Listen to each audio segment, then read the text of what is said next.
It's Tuesday night, and you know what that means? Yeah. Title Tuesday. Apparently to Taz, because he made a big old deal about it for like the first half hour of the show. But AEW Dynamite on a special night, Tuesday night. In Cincinnati. I think they originally wanted the show to be on Tuesday, but it worked out for Wednesday. So I wonder, who knows? I'm just saying, that guy over there. Major Motions. We're at Top Rope Tokes. Yeah, right there. We're here to review AEW Dynamite. And it was eventful. It sure was. Good, bad, all sorts of different things. As opposed to going straight into like the review and / show recap kind of thing. Couple things. You and I really didn't talk about this beforehand, but just to throw them out there.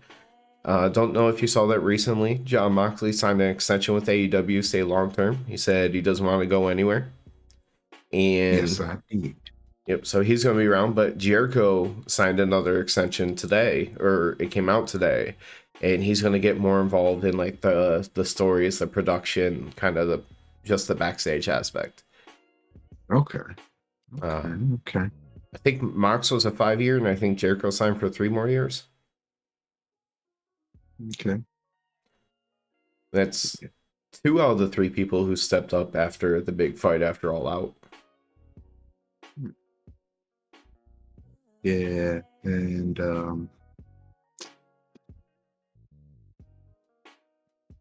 I'm assuming the third we're talking about is Hangman.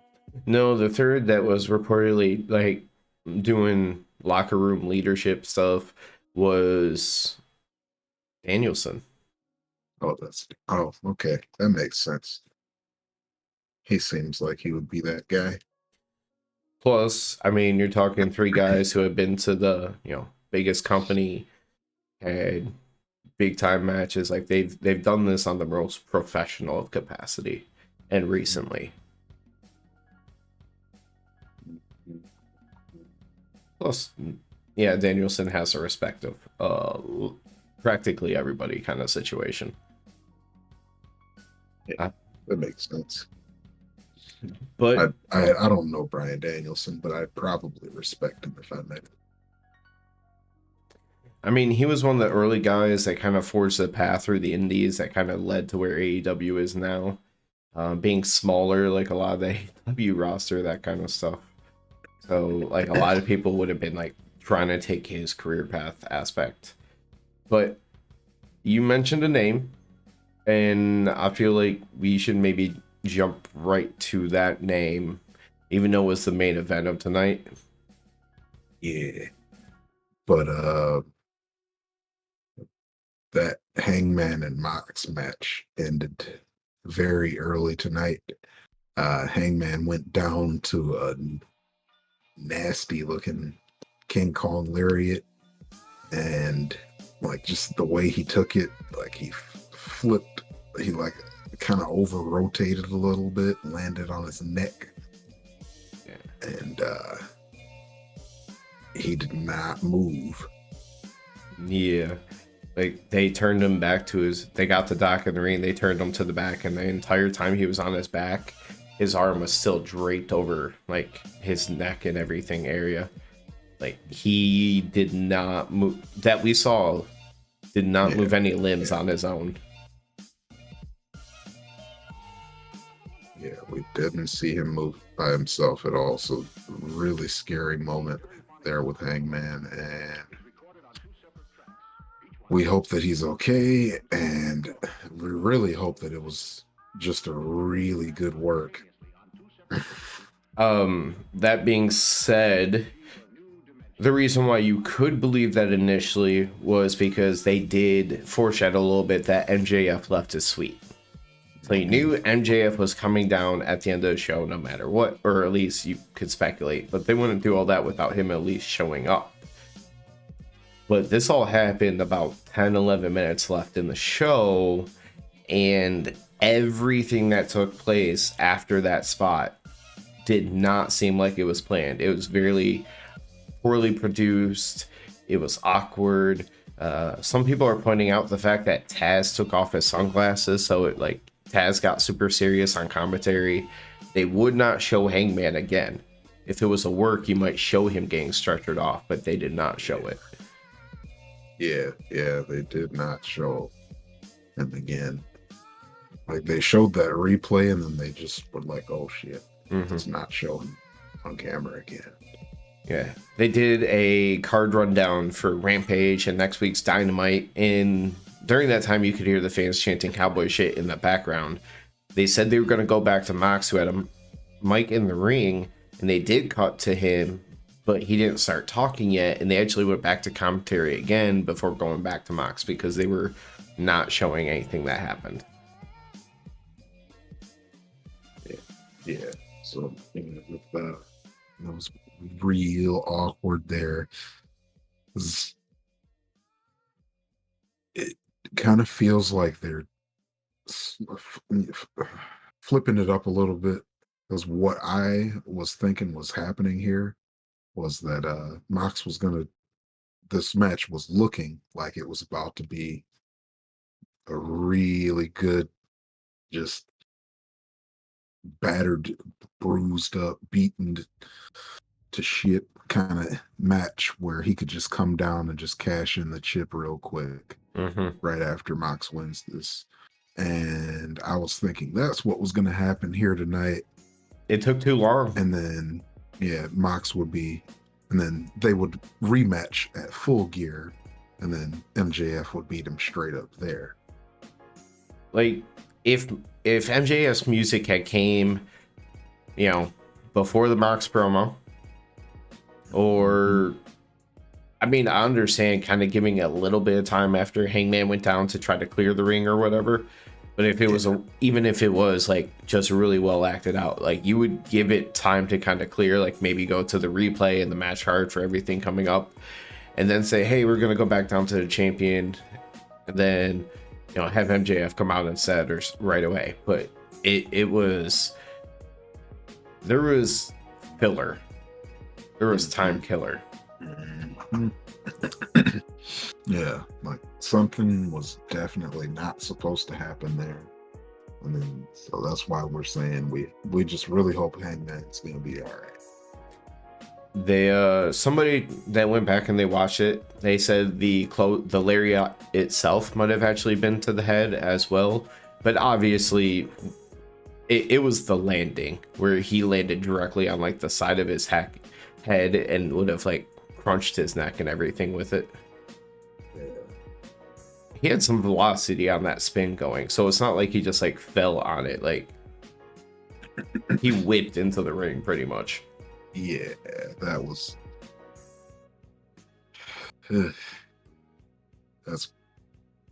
makes your skin crawl a little bit. But I hope he's okay. And it's not on lariats, you don't necessarily see somebody get checked too often, or it might be like the quick check, but even the checking on him, you could tell it was a little bit different. And I think you saw the ref go like this right away or something. Yeah, he immediately signaled like the Knocked like, back the fuck up, like the kill it. No. Yeah. So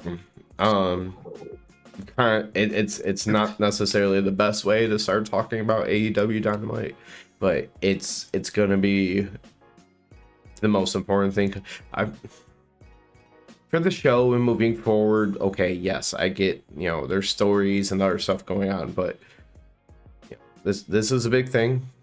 Thoughts and prayers. I put notifications on for his Twitter because he is the kind of person, I think, that when he's able to and feels ready, he'll tweet out something himself. I'm going to keep an eye on it throughout the night, see if I see any news come out.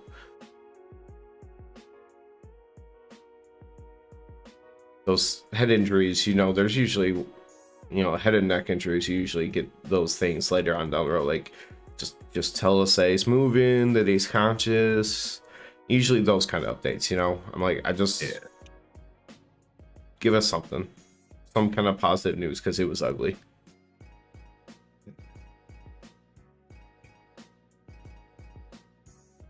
Weeds. But on to the actual show.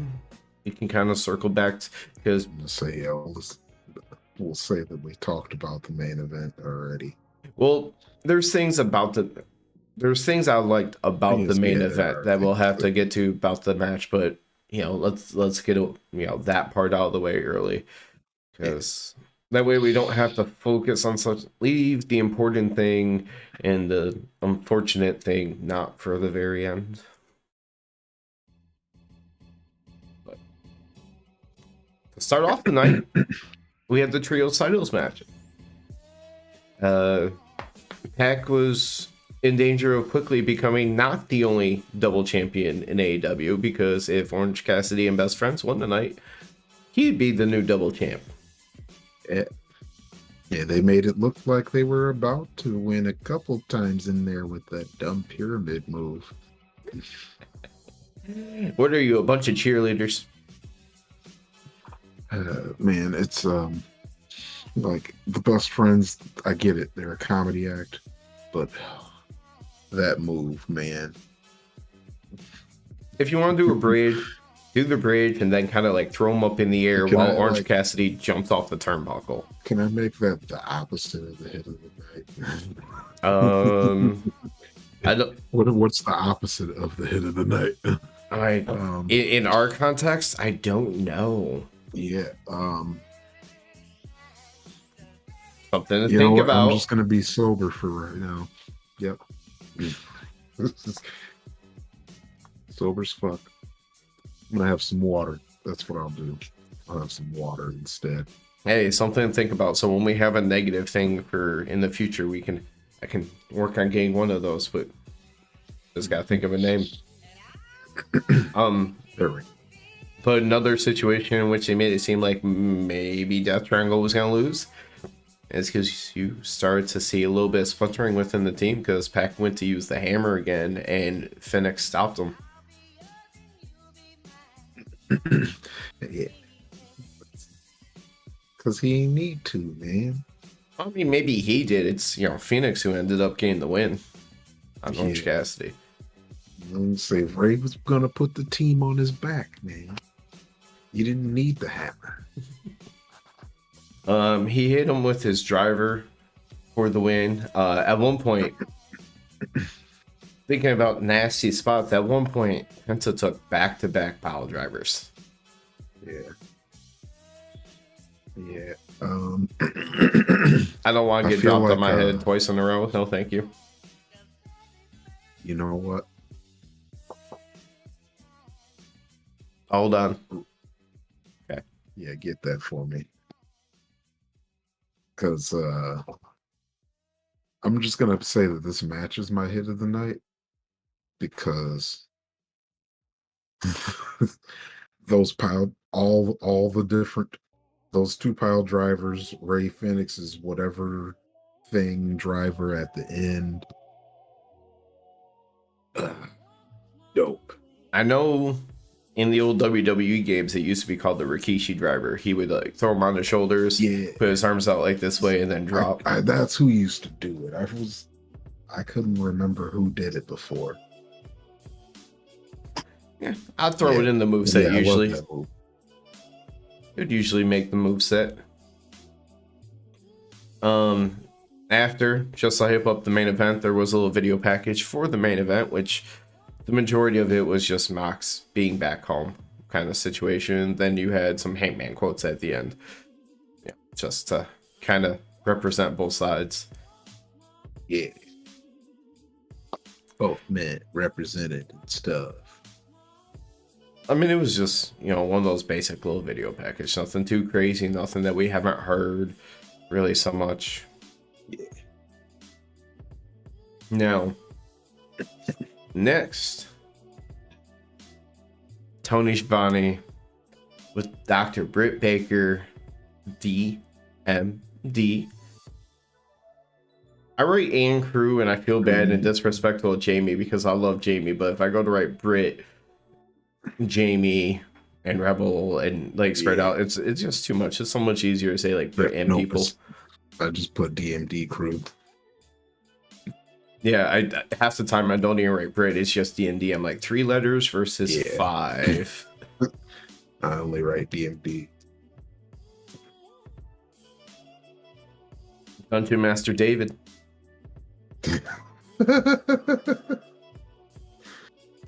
Ah. Okay. That's accurate. He totally basically said he's there with some people who are interested in the the AEW Women's Champion interim championship match. But I forgot what she said, but she's like, yeah, like kind of. Like they weren't super invested, but yeah, pay attention. She's mainly upset that neither her or Jamie Hayter are involved. It's disgusting. Yeah, it's disgusting. Yeah. That neither one of them are already the interim champion, but that Jamie guarantees it'll happen by the end of the year. Which, honestly, when I first heard that, I was sitting there thinking like, there's a lot of time left in the year. So I'm like, cool, yeah. And I was like, gear. Oh, it's October. Full gear. Full gear. Jamie Hayter. But I don't know. I kind of see. Don't you say it until Thunder Rosa. You say it. No. Yeah. It's Jamie's time. That's gonna happen, man. It's Jamie's time. I'm shy, babe. The only thing. Okay, so there's. Like, we always thought that the next time one of them was champion was going to be the end of that team, right?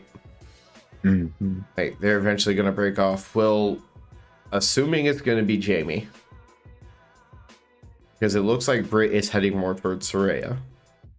Yep. So maybe they won't break up. Maybe not. At least not for a while. Anyway, I don't know. Yeah, but yeah, I think Jamie could be Tony's next big feud while she's holding the belt still. And Tony needs to lose. Rosa comes back. Stop it, sir.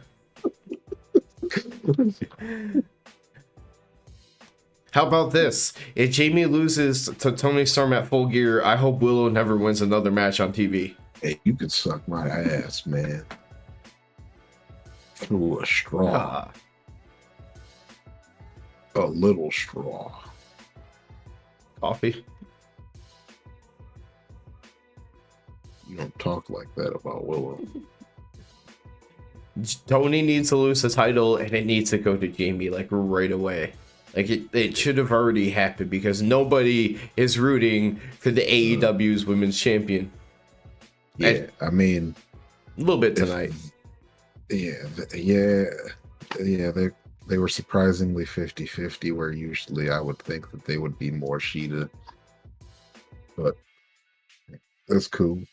But yeah, Jamie Hayter's just got that heat right, that hotness right now that everybody wants to see some Jamie Hayter.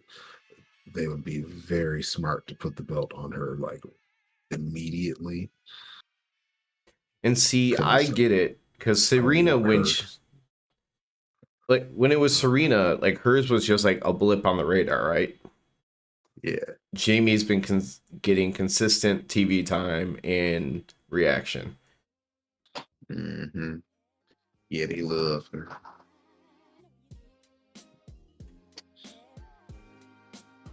Stupid Tony Storm and her no reactions. Storm is Tony Storm, man. She's got those hip attacks. That match was next.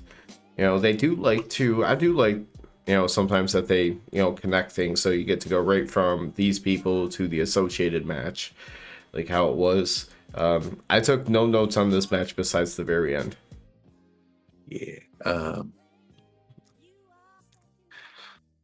I don't have a whole lot. I like this match a lot. They gave him time. Well, yeah, Sheeta carried this thing. I felt like though, but 'cause she got a lot of the shine, of course, because she obviously wasn't going to win. But yeah, I like this match, and this is my first. This is my first time not being bored with a one-on-one Tony Storm match in a while. Now, let me say this. I have been someone who has not had any of those moments going all the way back to WWE where I've had anything that's made me a Tony Storm fan. I try not to be a hater. Only a Jamie Hayter hater. Is what it is, but I try not to be a hater. And you just got back into wrestling with AEW, so it's not like you had any reason to dislike her or jump on board. It was a clean slate with you. Mm-hmm. And both of us are just like, yeah, she's boring. She gets no reaction. So yeah, like we don't want to hate her. Say I feel like I don't want to hate her at all, and I truly don't at all. I just I like a whole lot of the roster more than her. That's all. I think it's just she's not one of my favorites. Not even close to one of my favorites on the roster. So would you say a good way to explain it is it's not that we dislike her, we don't understand why she's getting the push that she's gotten. Yes, that is exactly it.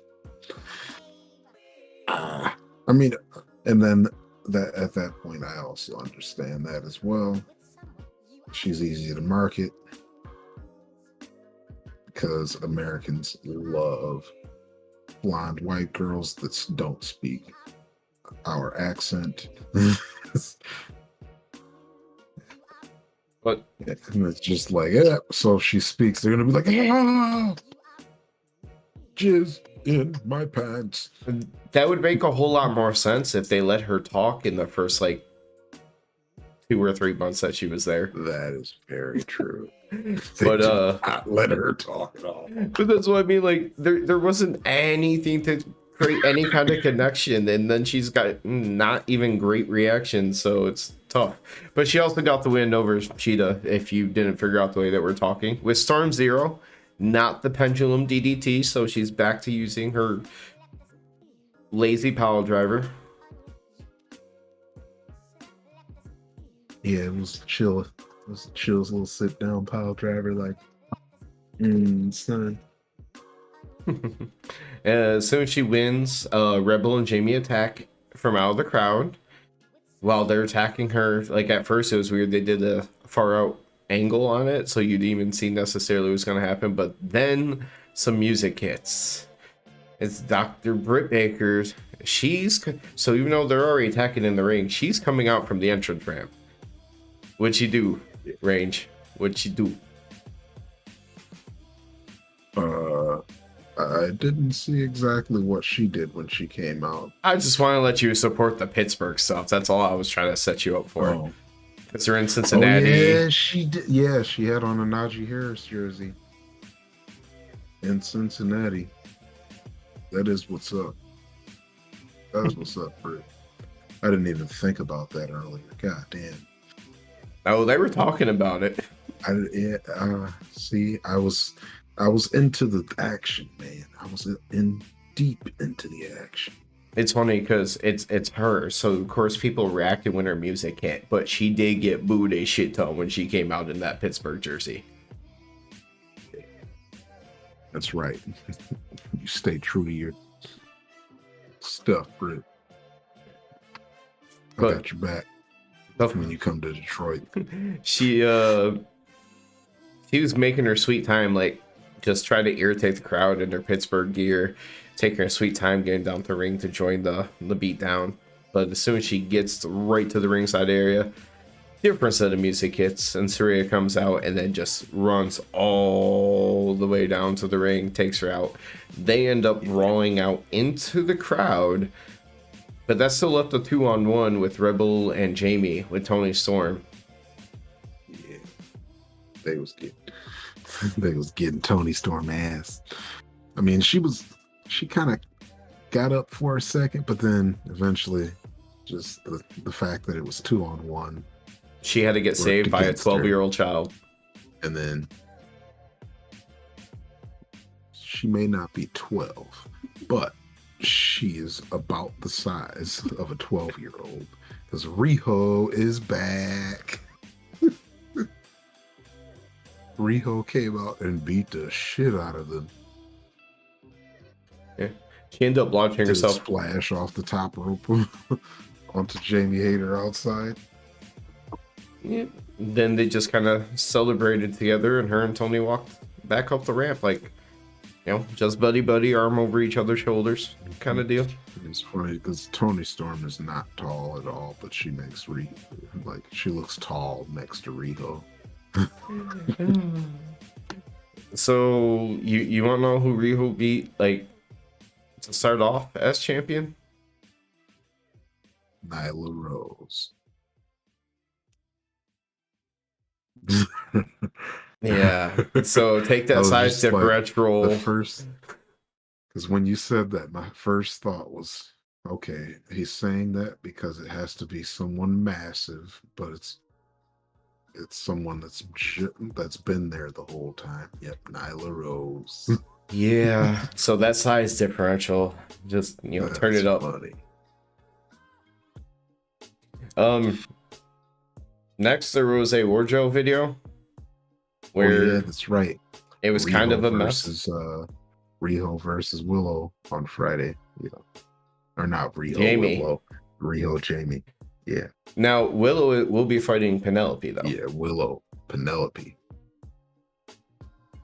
You know what? I told you earlier, you were upset. You thinking she was going to lose again, and I tried to turn your attention and be like, be positive. I think she's going to win. But you know what? Considering what you said earlier, I hope she loses again. You know what?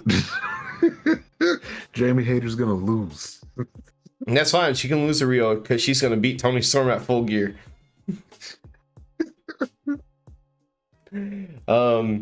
But next, that wardrobe video, it was kind of weird and all over the place because for the most part, they were trying to direct themselves at the kingdom, but they also acknowledged the embassy. Yeah. I mean, they ended up talking about the kingdom, but yeah, it was all over the place. Joe was like, you got 6 million ways to die, and you chose the wrong one. Because, I mean, I get it, because the way that it all worked out, you had the embassy, and then you had the kingdom come in and join with them. So it's like, hey, we started off with the kingdom, then they go to them collectively, and we said we don't care about what collection of it is, just get your two. But then, it circled back to the kingdom more directly. It was weird. I still hate those two being together.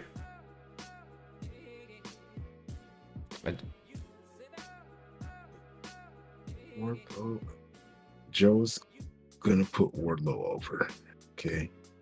So Wardlow needs to get put over again because he lost whatever momentum he had. You gotta attach some help. Gotta attach somebody with some charisma. Yeah, because so you hook him up with Joe. There you go. I mean, it does mean I get to see Joe on my TV more. I just, unfortunately, it's seeming like so far it's in very stupid ways.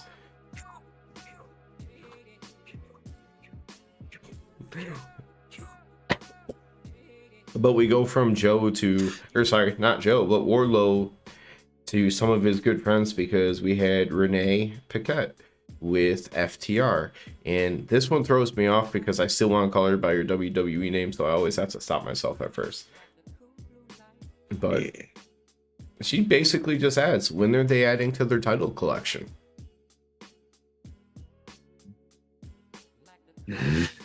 That'll play out. Yeah. they they kind of just basically said, yeah, we have all these things, we're having a great year. We Challenges are faced coming for all these everywhere. teams. Yeah, challengers coming everywhere, but we don't have one thing. Yeah. We want that AEW gold. And that's when Swerve and Keith Lee step in.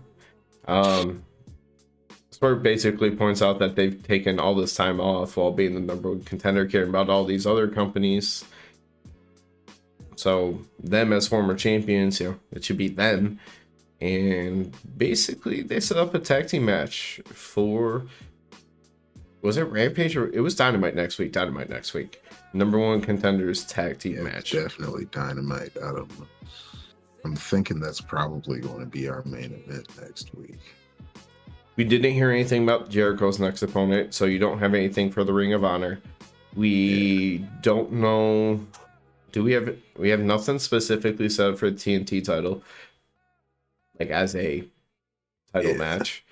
Trios. I mean, most of these cells just had a title match this week, so there's nothing title wise really to set up unless they're finally gonna get around to Nala versus Jade after whatever happens on Rampage. It's the only thing I can really think of. Yeah. I don't know. I just wouldn't see that being main event. No, neither can I. I can't think of anything really there. Yeah, I'm pretty sure this is going to be our main event next week. And I, for one, am very hyped about it because it's going to be good. I'm a Swerve in Our Glory fan, and I am an FTR fan. So, just get in there and bump some meat.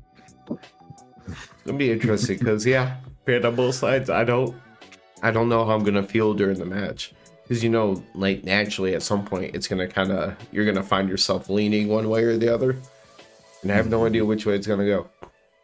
Oh, it's obviously going to be an FTR win because you're not gonna do Swerve and Our Glory Acclaimed again. True. I just mean like, as I'm watching it, is there a way that I'll find myself like leading, like being disappointed when somebody kicks out, or being happy somebody kicks out without thinking about it?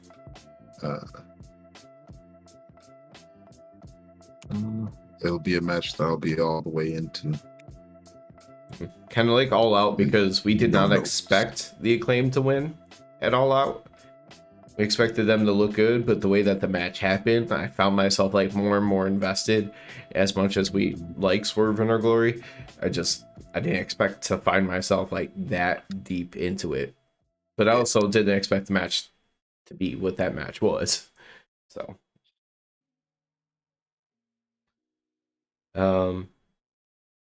at least Lethal and Dutt were a little bit different this week, because next was the whole Marvez backstage with Jay Lethal and Sanjay Dutt and Darby, where they agreed to no physicality because Lethal just basically wants to ask for a rematch, because that's why people meet in a parking lot. Hell yeah. Just in case that rematch is about to happen right now, I'm meeting you in the parking lot, son. Did you see a championship chip? I don't see matches happening on the fly like that. Hey, we're going back to ECW, man. Hell, I don't even see a champion there. We're going back to the 24/7 title. Backstage brawls, boiler room brawls, like in the old video games. Like, yeah, we're just gonna fight back here for whatever reason. Yep. And it's gonna count.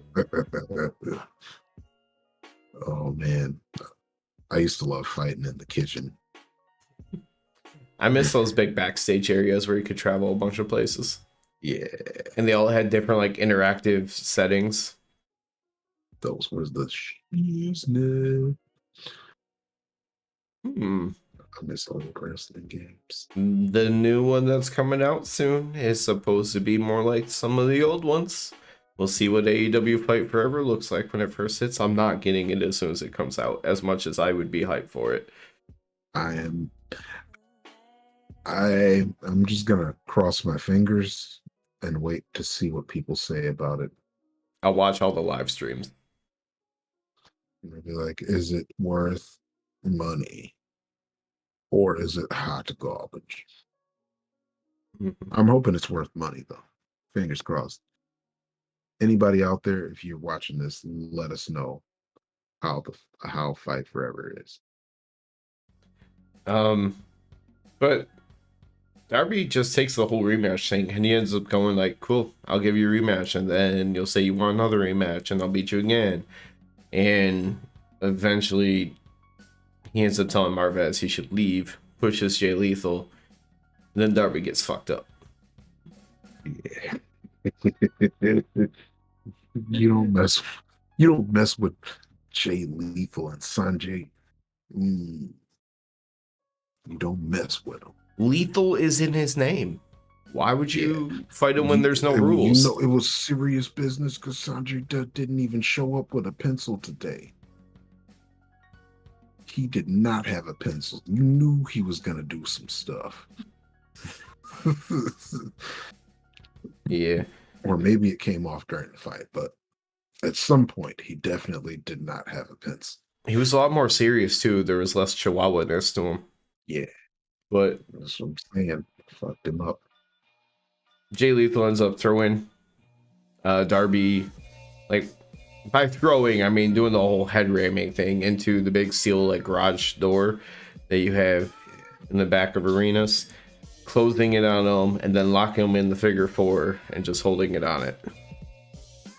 Yeah, yeah. While the garage bay doors crushing his rib cage. That moved down ever so slowly. Yeah, they were crushing his rib cage. Hey, but they couldn't move.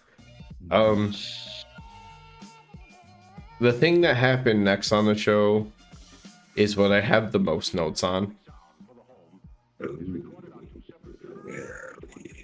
It was a Oh yeah. lot of talking. Oh yeah. So I sat back and just kicked my toesies up, my friend, and I watched this. This was one of those situations where I spent more time trying to, whatever happened next, I spent more time with whatever happened next trying to type up like recapping, because I would sit there and just like watch and listen and be like, oh crap, gotta, catch up, write that line down, watch a couple more minutes up, gotta write down what that part was about. I gave up on taking notes very early on in this thing. Mm-hmm. I was just like, you know what? I'm just gonna sit back and chill and enjoy this. This is top tier promo right here. So what I've noticed with MJF is he's a lot less one-liners, and like just the whole context of everything he says matters, and it's less like one-liner, so it's harder to really, I'd say, like take notes or anything on there, because you almost have to write down everything he says sometimes. Exactly. That's why I didn't get any notes here. But Regal was in the ring. As soon as he went to go start talking, MJ's music goes off instantly. Before MJF gets to the ring, he stops on the ring apron and he looks at Regal and he takes off his diamond dozen ring, like, and makes it as like a big gesture towards Regal. So, and then he tells him he's just here to talk so he can put the knucks away. So you see Regal just take brass knucks off his hands and put them back into his pocket. Sorry, I do like seeing this Regal. Scrap. I feel They've scrapped verbally though. I feel like if MJF was already champion, you could have got away with like a Regal like cheap shot or something with Knox to leave MJF laying. I feel like you have to let him be champion before you do something to like undermine him again. Yeah, he's already beat up enough old guys. Tony Schiavone. Sting, probably at some point. It feels like a very MJF thing to do. Yeah. I mean, Sting doesn't count though, because nothing can hurt Sting. I mean, I'm sure they probably had a run-in when MJF had his Darby feud. That's all. Probably.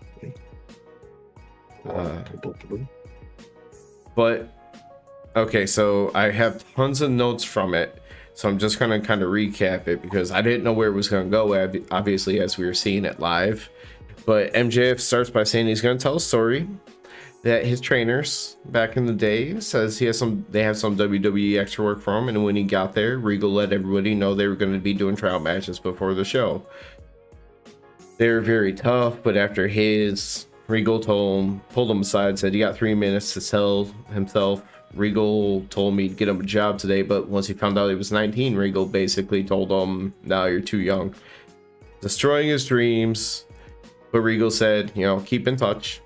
Send me your promo, send me a match every month, and we'll keep going back and forth. On month 3, Regal said, "Why the hell would we want to hire you?" Basically in a response. Crushing his dream, and MJF has forever held on to this email. This has motivated him. Regal told him to become a big star, and now he goes, it's funny because now it's 2022, Regal, and you're a withered old man who got fired, had to slither your way into my company, attaching yourself to people who are way better than you ever were, and your former boss would kill people to have me put pen to paper. War of 2024. Yeah, there's a lot more in there. It's a promo battle worth watching, and when I say a lot more, there's a lot to it. And we're not done. I would definitely say it is worth watching. Because you had the same reaction to me when we were watching it. When Regal grabbed the mic, we were like, there's going to be more talking? Yeah. I thought it was done there because I was like, okay. That was dope. That was good. And that was Regal long. Takes the mic and he's like, yeah. No, this is going to be one of the longest segments on the show. Like, yeah, MJF went on for a good while. It was a long and good MJF promo, and Regal's was probably about half as long. So when you combine the two, they were a main event all by themselves. Yeah. Yeah. But yeah, this was masterful. I loved it. Loved all of it. Just Regal was so patronizing. I mean, some of it just comes across extra because, it's difference of the culture, difference of language, because that, like, he called him Sunshine at least like a handful of times. Yeah. But calls everybody Sunshine. But it just kind of feels like so in that regards. And some of the ways he said, he'd be like, "You had it easy, Sunshine." Like, oh God. But Regal says he, at 16, had to leave home and fight grown men to make it in the business. He just wanted to light a fire under MJF, and for MJF, all it took was an email. So you had it easy, Sunshine. Sunshine. Some of this got a little bit awkward later, because he tells MJF to quit taking shortcuts, but he needs to be the devil, be ruthless. So he tells MJF to quit taking shortcuts, but then he turns his back on MJF. MJF loads up the diamond ring again. Regal's wanting him to take a shot on him from behind and lay him out. And when he doesn't, he gets out of the ring, and Regal still says he has a lot to prove. So you tell him to quit taking shortcuts, but you wanted him to lay you out from behind with a ring? It was that whole, I know you're better than this, and I know you're not gonna do it. I'm a step ahead of you. because, or I don't know, I like it was kind of like that, like he knows that he can be better than that. It's just the way that Than attacking old dudes. But the thing is, he was telling him he needs to take that level to be ruthless, like how a Moxley would or something like that. And the example that he was trying to give to him was lay me out. So that's like, but you're not looking at him. That would be a shortcut kind of thing. I guess maybe it's not a shortcut because he didn't have other people do it for him, that kind of thing. So it was more about being ruthless than it was necessarily taking a shortcut. That's the only thing I really had a question about this one, because I was like, what did he actually want him to do? Which I guess you could say by the end of the show, we know exactly what we wanted him to do.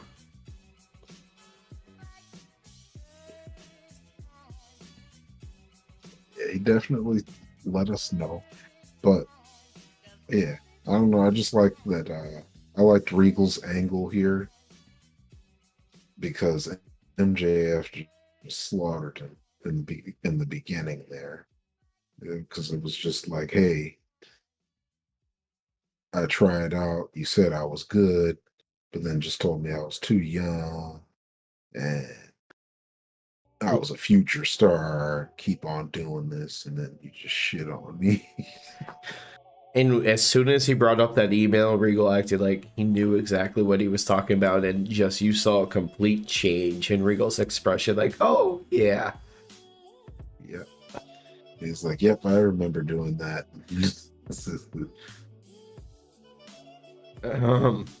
Yeah, I liked his angle of I had bigger plans for you, and this was just the push that you needed to become that next level guy. But Like I it mean, was all part of his plan for MJF to be this big thing. and part of it goes with, and they didn't really touch on this, and you could see why. If he would have got signed right then and there, he would have been put into that development system. He would never had to go on the indies. He would never scraped and did all the hard work. The grind is what he wanted him to go through, as opposed to just being in a development program and then a star. Yeah. Renee Paquette with the Acclaimed. See, I called her by the wrong name.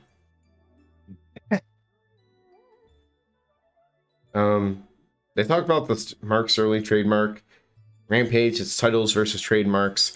They have an AEW shirt where the A is a pair of scissors, and it says, as opposed to All Elite Wrestling, it says Acclaimed every Wednesday, and I want it. That's 2 Acclaimed shirts I want that I haven't bought yet. Let's see. But do you get more than one Acclaimed shirt? Everyone loves the Acclaimed. Can't have enough. Okay.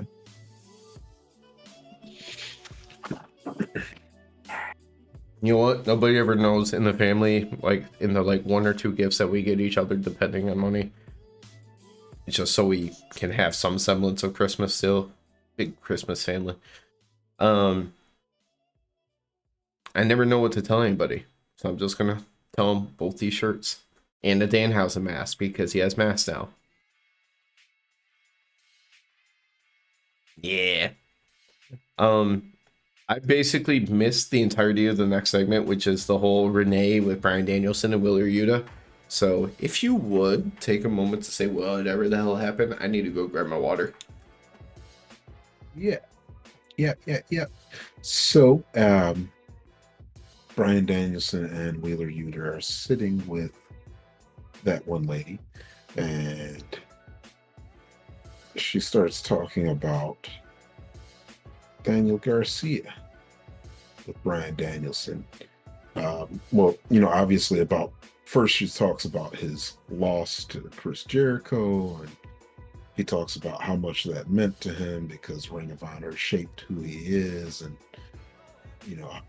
the wrestler that he became and all that.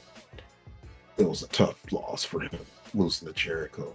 But then she starts talking about Daniel Garcia, and Bryan Danielson says, "Yeah, well, Daniel Garcia, the match that he had with him is, one of the greatest that one of the best that he's had, and Daniel Garcia can be the best wrestler in the world.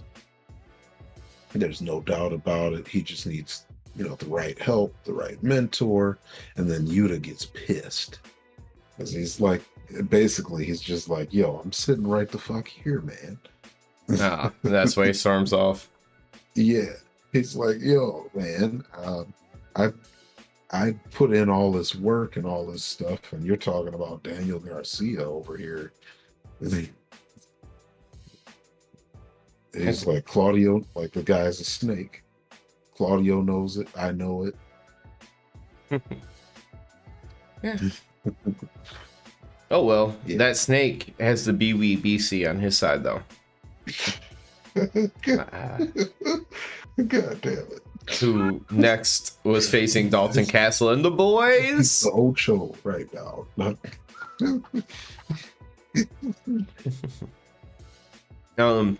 He actually went to stick out his hand for the handshake with Dalton Castle, and Dalton Castle's intro. Yeah. It was like a boxing, like a main event mega, like a super heavyweight mega fight boxing intro, like a la Tyson Fury and Deontay Wilder. Because there was, well, other than the fact that he was accompanied by many boys, there was a lot of boys with him. And they just kind of just shown things, and he was brought forward on his like throne that looked like it was like an ancient Greek throne. But Gosh. Ring of Honor title match is supposed to be the Code of Honor. So Jericho presents like he's gonna do a handshake, which is different. Dalton Castle decides to shove his hand down the front of his trunks and rummage around in his sack area. So before flipping him off, and commentary was all like, "Finally," because they're so sick of Jericho trying to disgrace Ring of Honor. Speaking of those boys, at one point Dalton Castle throws three of the boys through the rope, or two of the boys through the ropes, and then one over the ropes at Hager on the outside. Hager eventually beats the shit out of all of them because they steal his hat. Yeah. Yeah. Just to make sure we're very clear, there was the two normal boys, and then several other boys with those boys, and Hager beat up all those boys.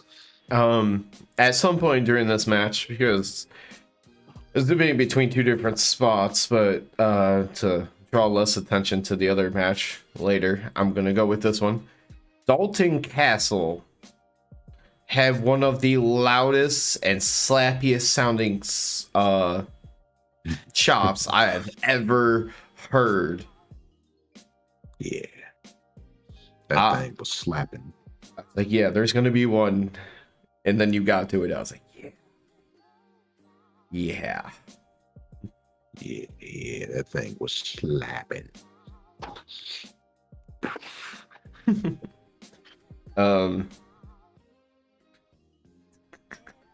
Oh shit, that's not what I was gonna. You know what? I'm putting this back up here. We could just keep going. The actual thing that I was thinking about making the hidden night was Jericho thought he did his little spot where he thought that his opponent tapped out to the walls of Jericho. Raise my hand, ref. Aubrey's like, no. Jericho goes to get in her face and gives her a little bit of a chest bump. Audrey goes back up, hit Jericho's face, and gives him a chest bump right back. I love Jericho and Aubrey in the ring together, especially when Jericho's a heel. Yeah, I thought that was fun. I was like, all right, Aubrey, get his ass. Beat his ass. All right, next big match for Jericho. Jericho versus Aubrey. Aubrey takes the title off of him. But Jericho kicks out of a bangarang, and after exchange of like twirls and counters, everything, Jericho hit a fucking Judas effect out of nowhere. That if I thought anybody was going to be knocked out for the night, it would have been from that Judas effect, because it's probably the best one I've ever seen him do. Yeah. Yeah, this one's the only one that ever looked good. Like, it's literally the only one that I've ever seen that looked good. Like, the only one that I've ever seen before that really looked like it would have been damaging was there would be the times where somebody in the JAS would like whip somebody towards Jericho, so all Jericho has to do is turn into the elbow. Because yeah, if somebody runs directly into it, it's probably gonna look good. Yeah. But yeah, this match, just wanted to say Dalton Castle, put him on TV some more. Oh, if Ring of Honor gets that streaming service soon, he'll probably be there. Yeah, because that he's clearly got like an extensive wrestling background, because you see how good of a like good he is with locks, throws, things like that. So he's fun to watch. And then the flamboyant, like just over the top, ridiculous stuff. I love it, because if it's corny, I like it. I don't care. But after Jericho is joined with the whole society on stage, he grabs the mic. He says, former Ring of Honor champs out, ring announcers done, even commentators. And then they start to go over towards the commentary table. Jerry Lynn comes out to put a stop to it, grabs the belt. Jericho ends up kicking him with a low blow and tombstones Jerry Lynn onto the title on the stage before they go. That was an ugly looking tombstone. And I don't mean like it hurt Jerry Lynn. I just mean that Floppy. It looked like shit. I was like, well, that's not a tombstone. He just like got down on his knees, and then he got down on his knees while holding a man. Next, there's a video package about Christian Cage, Luchasaurus, and Jungle Boy, basically detailing that story, and says that now they're all about gold, so if you have a championship, they're coming for you. Then we got Renee and the baddies.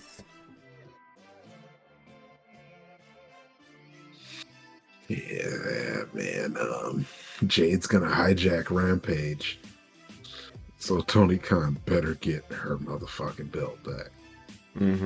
Which I thought was kind of... Nyla Rose is still holding her belt.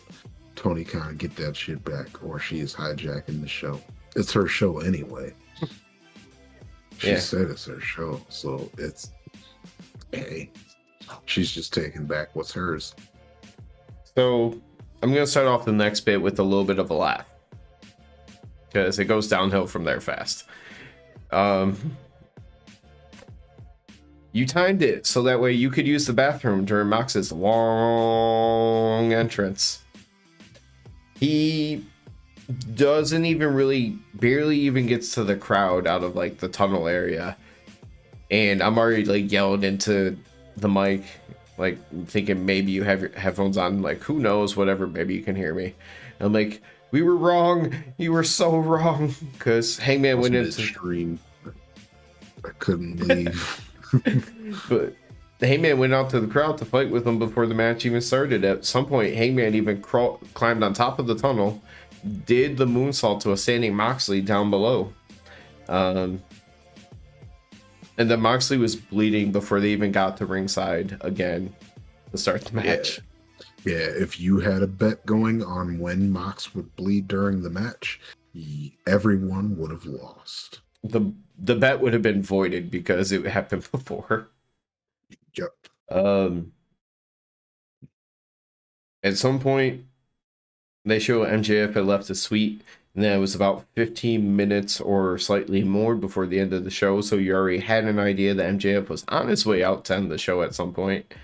Then they go to commercial. When they come back after fighting, there's an hilarious exchange where Hangman lands on his head and the ref checks on him. We've already talked about the rest of that in detail. He got stretchered out, that kind of stuff. I don't necessarily want to rehash that. So we can jump to how they tried to cover it, which I think we had covered everything through what Mox had said, which Yeah, I think that's about the only thing that we didn't. he basically just said he hopes Hangman. Well, I guess we didn't talk about his response. Yeah. Said he hopes Hangman recovers, and he basically calls out MJF, which is answered instantly. And he's dragging Price, Ramsburg, and the Chip out with him. Starts to take off his shirt, but then he drops out, grabs the mic, and basically said, because of the whole thing with Regal earlier in the night, which is what we were saying, it mattered. Because of that, Regal got into his head, and MJF decided, no, not tonight. And why was that, Range?